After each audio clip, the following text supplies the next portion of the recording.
Assalamualaikum warahmatullahi wabarakatuh. Kembali lagi bersama saya Putri Zidni dalam talk show mingguan favorit kita semua.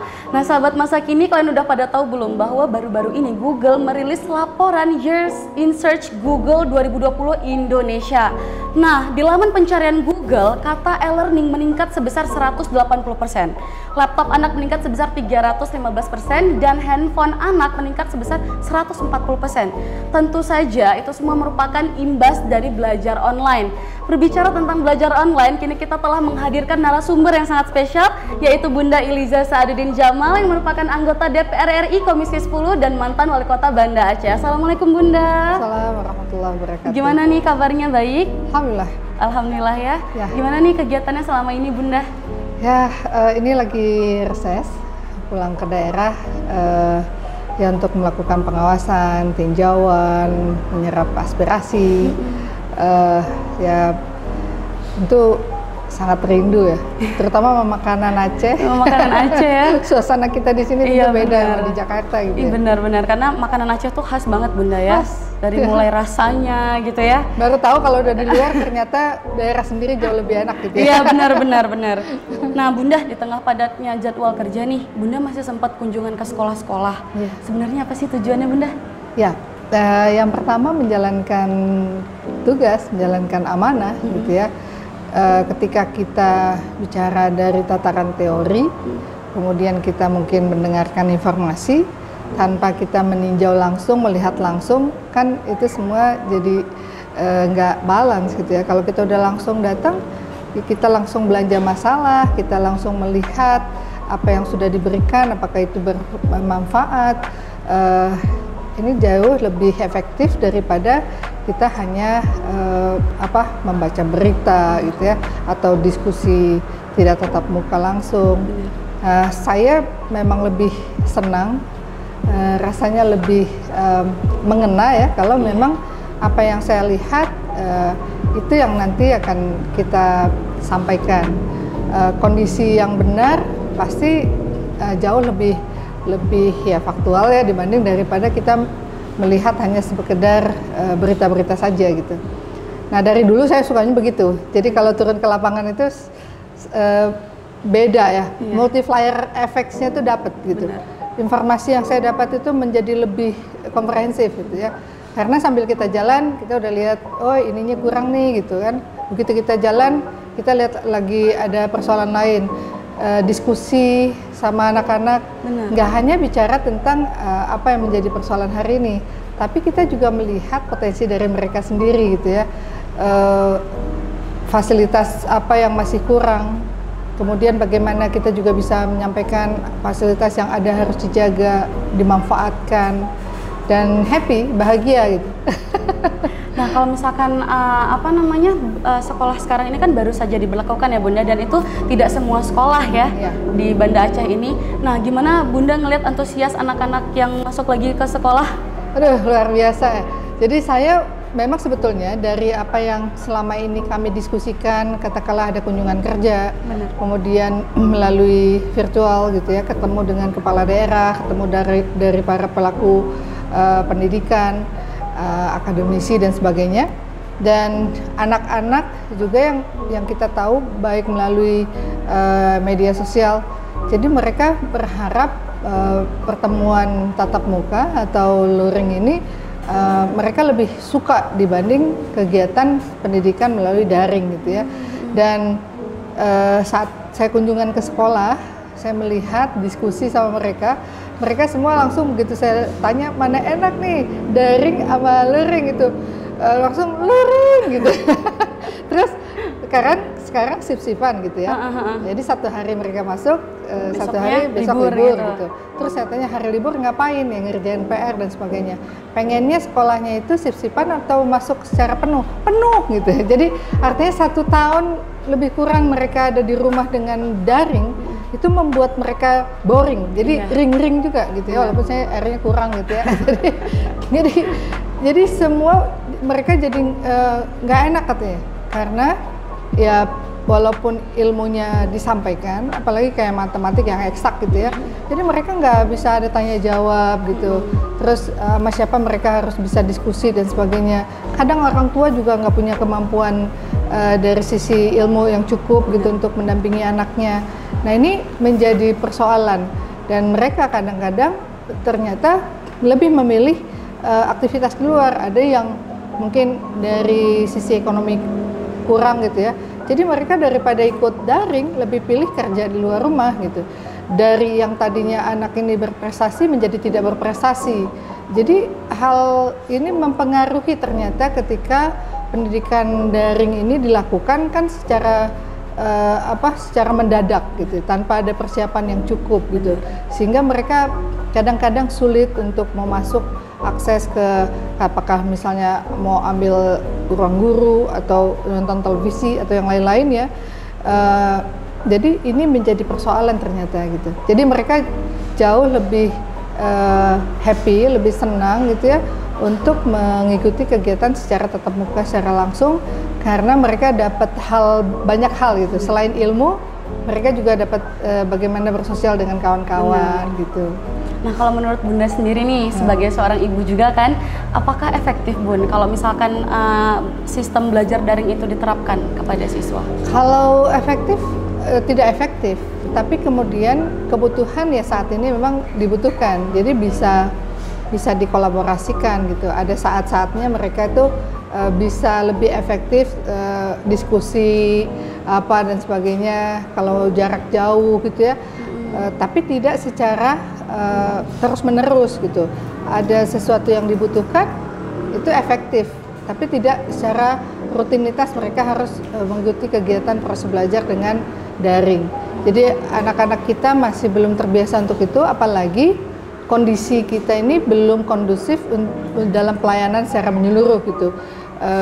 Nggak usah di Aceh, di Jakarta aja kadang-kadang signal susah gitu kan, putus-putus. Kemudian juga kuota internetnya, walaupun kan untuk pendidikan kita bagikan kuota. Nah saya cek mereka berapa persen yang mereka terima kuota. Jadi sebetulnya banyak juga yang tidak menerima karena nomor handphone yang dia sampaikan ke sekolah tidak sesuai dengan data Dapodik yang ada.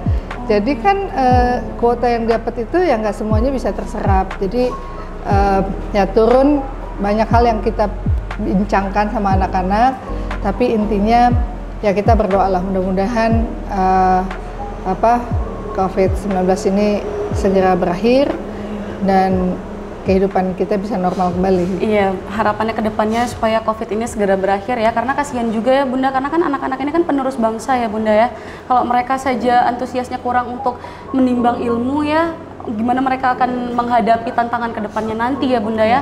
Nah Bunda, baru-baru ini kan UNSI ya akan meluncurkan program baru nih Bunda, yang namanya itu Kampus Merdeka. Kampus Merdeka. Iya, di mana nanti mahasiswanya boleh nggak masuk ke kampus tapi magang, dan itu dihitung 20 SKS. Gimana sih tanggapan Bunda terhadap itu? Ya, kalau kebijakan itu bisa dilakukan yang mereka bisa langsung praktek ya, sebetulnya itu efektif ya, daripada memang anak-anak kita itu hanya dicekokin dengan teori aja gitu. Tapi harus ada pendampingan juga. Kemudian magangnya di tempat mana dulu? Jangan-jangan mereka magang hanya di tempat yang dianggap mereka hanya untuk pelayanan, angkat kopi, ya beli makanan dan sebagainya. Benar. Tapi kemudian nggak bisa mengakses langsung, nggak bisa melihat langsung bagaimana perusahaan yang ada, tempat mereka magang. Nah ini harus dipastikan mereka magang di mana, dipastikan mereka mendapatkan informasi sepenuhnya tentang di mana tempat mereka magang, sehingga dari sisi praktek, ilmu dan sebagainya mereka betul-betul dapat. Dan keluar selesai dari magang itu mereka udah bisa menerapkan disiplin ilmu yang mereka dapatkan. Jangan sebaliknya, mereka sekedar magang akhirnya artinya target yang ingin dicapai dari sisi percepatan ilmu yang dia dapat by doing ya, bukan by learning ya, learning by doing gitu ya. Jadi dia belajar sambil dia melakukan aktivitas langsung gitu. Itu positif, bagus bagi saya. Tapi harus dipastikan tempat itu harus membuka open management kepada anak yang magang yang ini gitu. Jangan sampai mereka nggak bisa akses informasi, karena banyak juga kita dapatkan ketika mereka magang, mereka tidak boleh tahu secara menyeluruh gitu apa yang ada di tempat magangnya mereka gitu ya.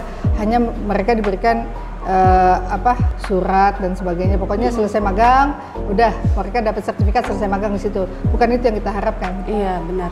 Karena ada beberapa plus minusnya juga nih kan Bunda. Karena mahasiswa juga mikirnya gini, kalau misalkan kita nih magang, kan banyak mata kuliah yang akan terlewatkan. Nah itu yang menjadi pertimbangan sekarang gitu. Ditambah lagi tidak semua dosen mempunyai pemikiran yang luas mengenai kalau misalkan kamu mau magang ya silahkan, tapi efeknya itu bakalan kamu ketinggalan mata kuliah dan ilmu kamu tuh nggak seberapa dengan yang kamu dapatkan gitu. Jadi banyak pro dan kontra juga gitu ya. Nah kalau misalkan untuk berkunjung ke sekolah-sekolah nih Bunda, ada nggak sih keluh kesahnya selama Bunda kunjungan-kunjungan? Ya, keluhannya terutama tuh ya, yang saya sering dapatkan itu dari sisi sarana prasarana yang kurang, fasilitas yang kurang gitu ya, kurang memadai. Tapi satu sisi saya melihat ada juga yang tidak terkelola dengan cukup baik gitu ya, baik itu toiletnya, sarana yang ada, katakanlah ada komputer tapi kemudian berdebu sekali gitu ya, kemudian ada komputer tapi diletakkan dengan ya begitu, tapi mereka begitu bicara butuh lagi gitu. Nah yang ada tidak dirawat, kemudian kebutuhan itu terus diminta, jadi ini kan menjadi satu persoalan. Katakanlah kebersihan sekolah ini kan kalau kita belajar dari Jepang ya, anak-anak Jepang ini dari anak usia SD gitu, SMP, mereka nggak didahulukan untuk dari ilmunya. Kalau ilmu anak Indonesia jauh lebih pintar itu, tapi perilaku, karakter, akhlaknya itu jauh mereka gitu. Karena apa? Ketika mereka dasar masuk sekolah, mereka diajarkan dulu antri dulu, menghormati, menghargai, kejujuran, tanggung jawab, dan mereka nggak pakai cleaning service di sekolahnya. Karena cleaning service-nya ada mereka masing-masing, masuk bersihin, pulang bersihin. Jadi siapapun yang mengakses fasilitas yang ada bertanggung jawab terhadap fasilitas. Nah kalau kita biasa selalu hanya bisa memakai tapi tidak bisa merawat, tidak bisa menjaga. Nah ini kan menjadi satu persoalan. Satu sisi memang ada yang kurang dari sarana baik infrastruktur maupun fasilitas sekolah, alat peraga dan sebagainya. Tapi satu sisi juga kita belum terbiasa untuk merawat apa yang ada gitu. Nah ini pembelajaran yang buruk terhadap anak-anak, karena anak-anak ini harus kita ajarkan untuk uswatun hasanah. Apa yang mereka lihat, apa yang biasa mereka lakukan, itu akan membentuk diri mereka gitu. Nanti setelah selesai sekolah atau mereka berada di luar sekolah, mereka akan melakukan hal yang sama. Ketika saya duduk di pemerintah Kota Banda Aceh, saat itu kita memasang CCTV, kemudian atau saya turun langsung ke ruang-ruang, awal-awal perilakunya juga buruk.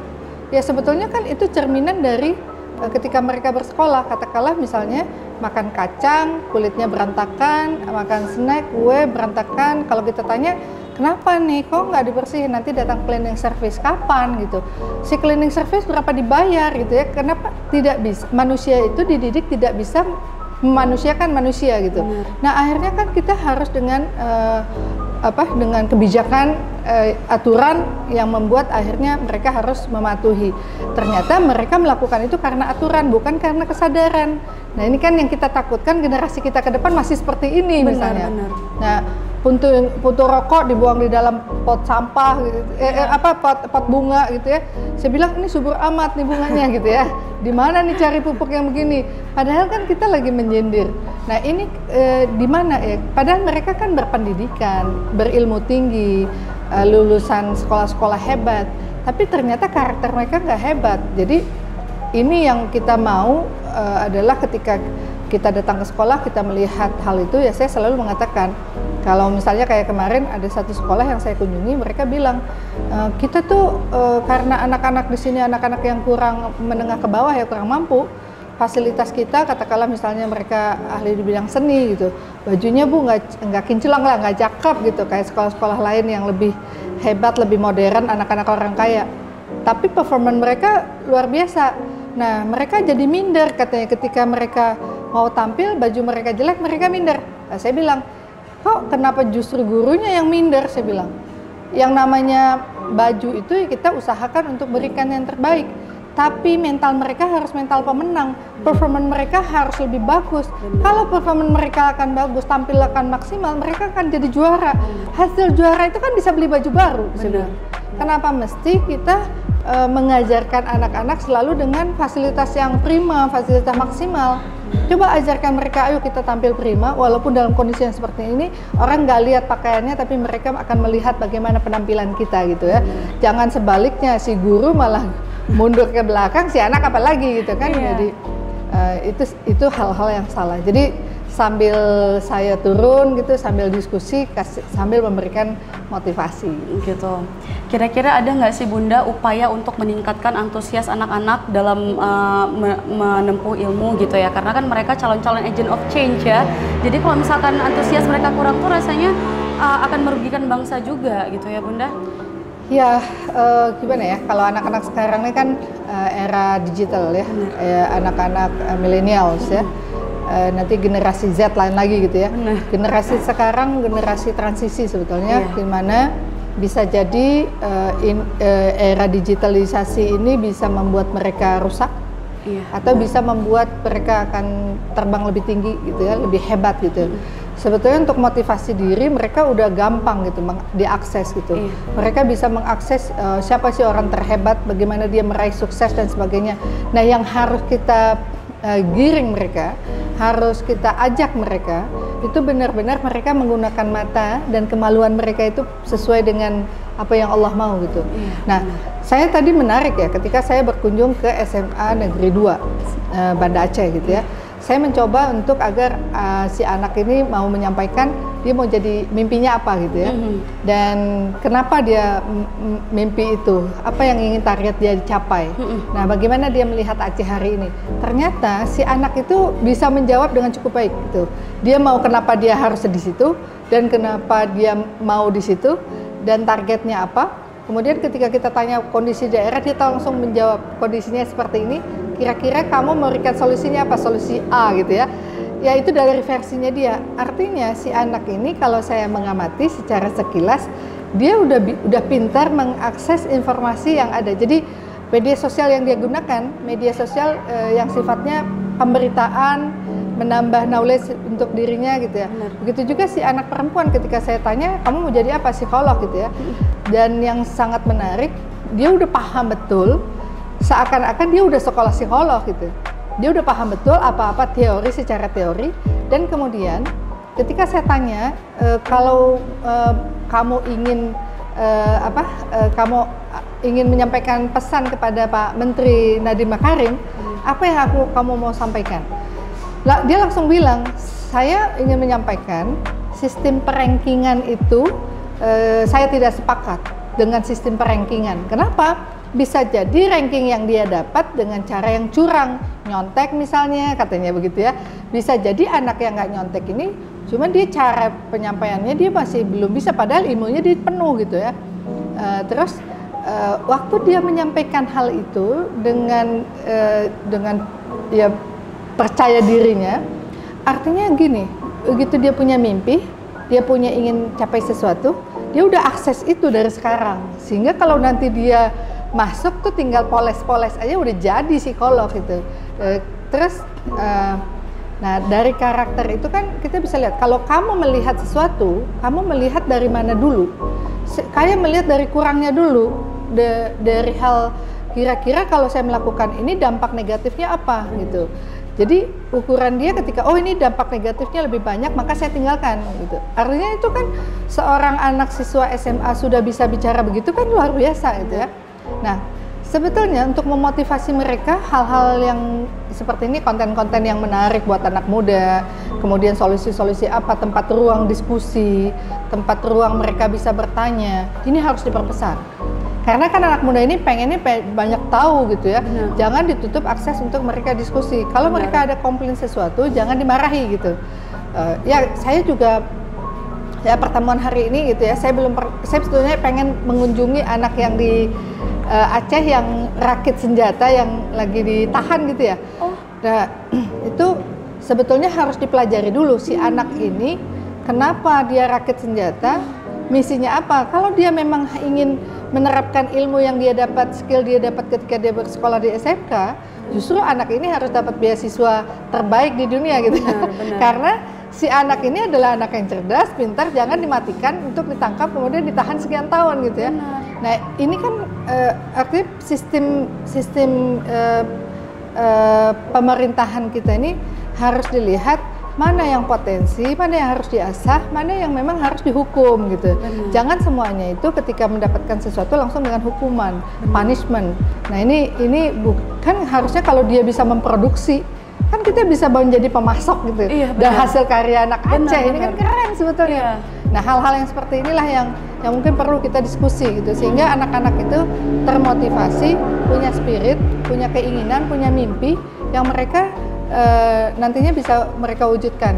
Dan si guru kan selama ini ada sertifikasi, tapi memang walaupun tidak semua guru ya tapi ada oknum-oknum tertentu guru ada dapat dana sertifikasi tidak mengupgrade dirinya, ilmunya, nggak beli fasilitas untuk tambah ilmunya, tapi tambah ruang kamar gitu ya, bikin ini yang lebih bagus, beli fasilitas rumah, perhiasan dan sebagainya, misalnya hal-hal seperti itu.